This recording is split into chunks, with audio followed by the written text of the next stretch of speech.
From the Fox Studios in downtown Panama City, it's News View with Lee Sullivan. Let's talk about your endangered freedoms, news and views with an attitude. Good evening, it's News View. I'm Lee Sullivan. Thank you for allowing me and have the opportunity to visit with Eddie Hendry this evening. He is a Republican candidate for District 2 Congressman. Hopefully a Republican this year will replace a Democrat in District 2. Mr. Hendry was on last year, and we visited about his campaign, and he is back with us again. So welcome back. Thank you, Lee. It's great to be back on the show again. So what last time did you get that you think will help you this time? I mean, I know that it helps. Yeah. I know that the first time is always, can be a learning process. There's no doubt about that, and I learned quite a bit. Most of it has to do with where you're going to spend your time and where you're going to target your votes.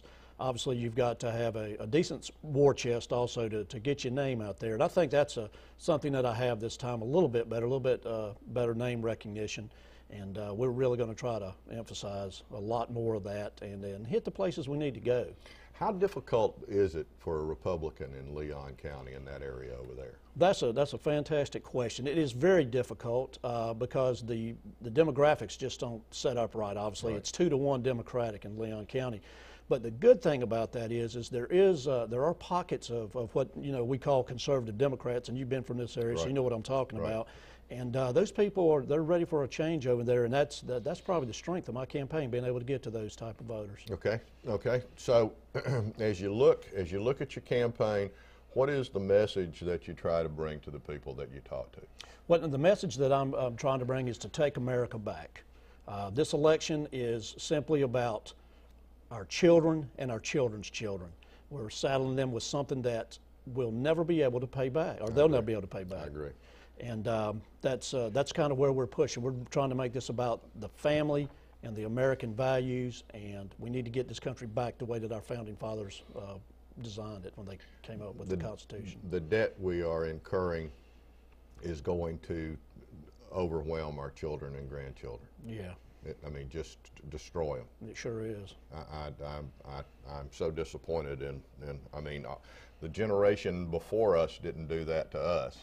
You'd think that we wouldn't do that to the next generation. You're exactly right, and it's a lot of the debt is totally unnecessary too, in my opinion. I mean, we're adding to our entitlement programs and trying to make people and the states, for that matter, a lot more dependent on the federal government, and that's not the way that this was designed. It interferes with the free market process and the process of the American dream, and we've got to get back to the times you're talking about, Lee. We really do. So the Obama health care plan needs 216 in the House of Representatives. Does it make it, do you think?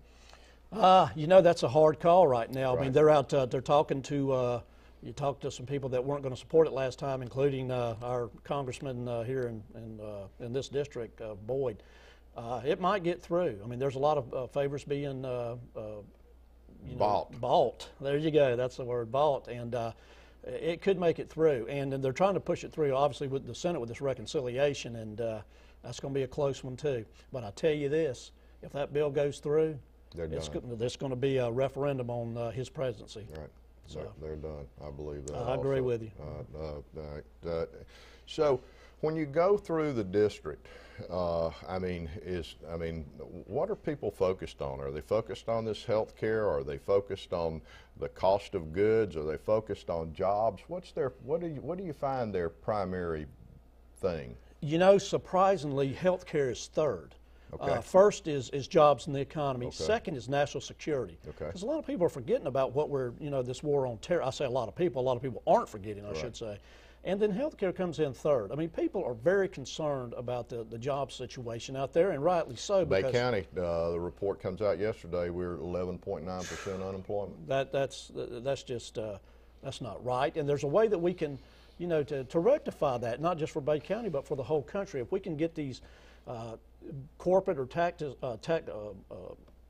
and business tax rates cut, and also get rid of capital gains tax and state tax we can get rid of all that, boy, we create a lot of wealth and a lot of opportunity for employers to hire more people and people to spend more money, which is what we need. Ronald Reagan pretty much proved that, didn't he? He sure did. I think you go back through history, especially in the Reagan time when he lowered the tax rate for everybody. And the government got more money. And they get more money. Isn't that amazing? Right. The revenues to the government go up when there's less taxes.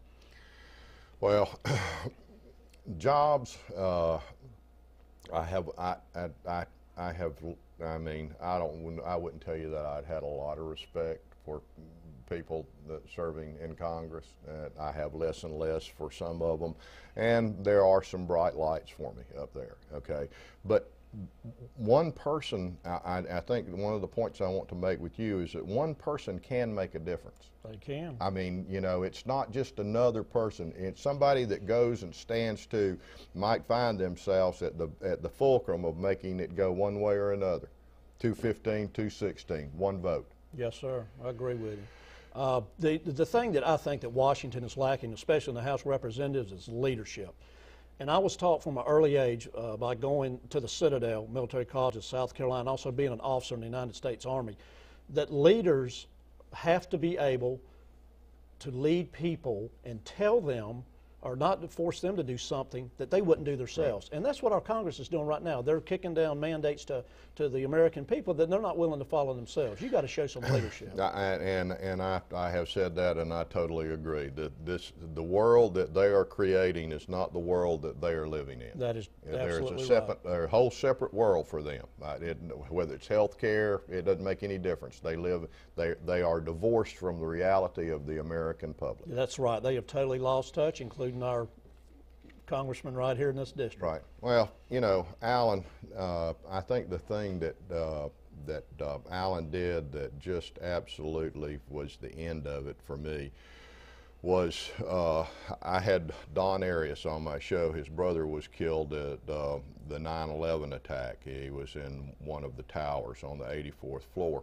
And Don has followed the Gitmo, the trials, the terrorist trials, and as they come back to the United States of America, right, which is just spitting in our face, he emails Congressman Boyd about what his position is, and Congressman Boyd's office responds that Congressman Boyd believes that that's good, that the terrorists could be tried in federal court in New York. I mean, I saved the email. I couldn't believe it. Yeah, that's unbelievable. I mean, the terrorists are enemy combatants.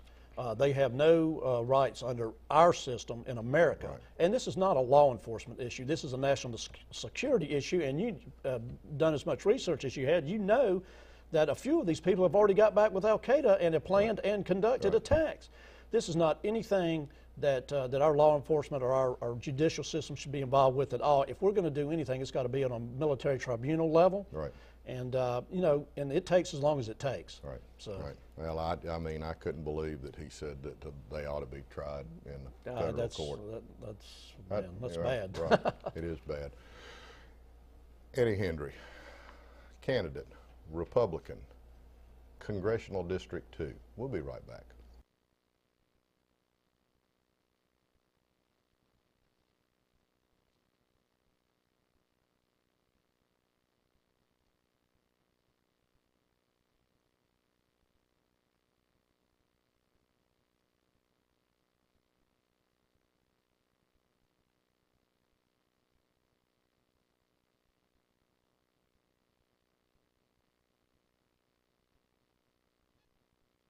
You're watching News View with Lee Sullivan.